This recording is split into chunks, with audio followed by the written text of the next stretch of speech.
The Little Mermaid is set to come out later this month. I think it releases on May 26th, something like that. One day after, well, Wait, 2 days after Real Star Wars Day.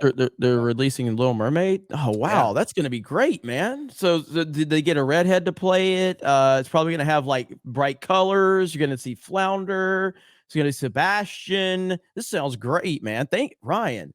Thank you for just kind of light. It just brightens up my day to hear that. I did not know they were remaking The Little Mermaid, so this sounds great. Oh, who do they get? Like a young Amy Adams, maybe? You kind of had to do Michael Douglas. They make him look younger, and can they maybe get Amy Adams? That would be great because she can sing. She's already proven to be singing. That's a pretty good casting. Who did they get to play the role, Ryan? I'm so excited about this. They got a young lady named Halle Bailey. Oh, Haley okay. Bailey. Okay. And she's black, actually. So she doesn't look anything like Ariel. What?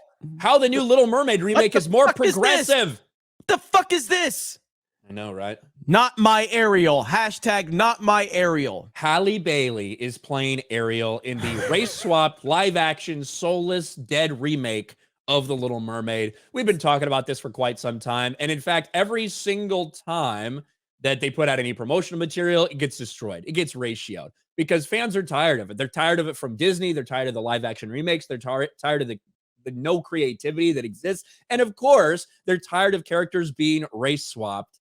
And that's exactly what they decided to do. But it's not just about the race swap, Jeremy. It's about everything involved with it. Because it's not just one decision. When that decision gets made, it's because the entire team is all about pushing a certain agenda. So then we found out that it's supposed to be more modernized, more acceptable for feminists to watch. How Disney's live-action Mermaid puts a feminist twist on Ariel. Little Mermaid star Halle Bailey discusses the upcoming feature film's feminist twist on her portrayal of Disney's iconic Princess Ariel. And now we even heard about this. We heard they were going to change the lyrics up, Jeremy. Might as well gender swap too. You might as well gender swap. That'd be fine at this point. But we even heard about how they're going to change the lyrics of these songs because Prince Eric needs to care more about consent. The Little Mermaid remake's controversial lyric changes explained by the director. Speaking to Disney in a recent press conference for the Little Mermaid remake, director Rob Marshall shared why some musical changes were made to the upcoming film.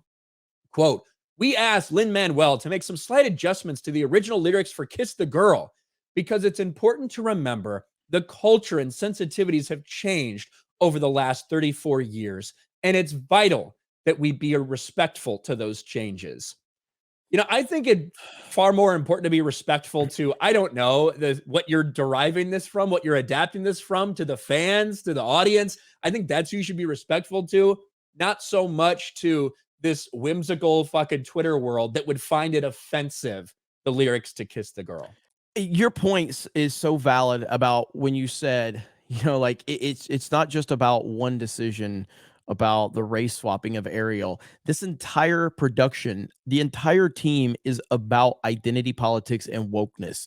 So this is why we have such a problem with this, because it's easy to see the symptoms. It's easy to see, like, once something like the race swapping happens, you already know the rest of the story. You know that the attack of the fans is going to happen. You know that dismissing any criticism due to racism and misogyny is going to happen. You know that they're going to find little stuff like this.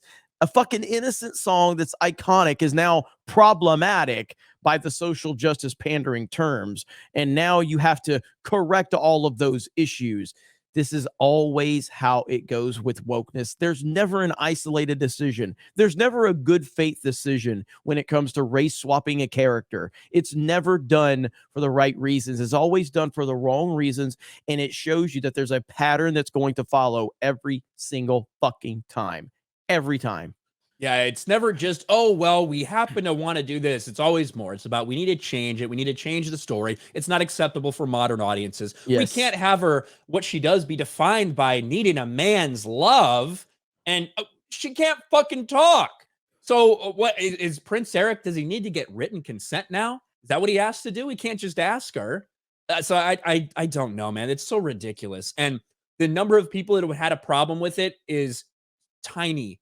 It's insignificant. It doesn't matter the amount of people, weirdos, whining on Twitter about something like that. But you decided to make a change that's probably going to end up pissing off a lot more people than you're trying to placate. I expect an onslaught of hate articles against the fans. I expect a lot of anti-YouTube stuff going on with these hateful YouTubers spreading toxicity. I expect a shit show with The Little Mermaid. I think this is going to be pretty crazy.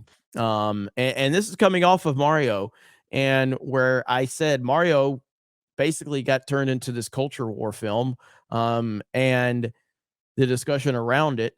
Again, you have no excuses after the Mario success. If you have movies that are underperforming, you have no excuse. You don't have the COVID excuse. You don't have any of that stuff anymore.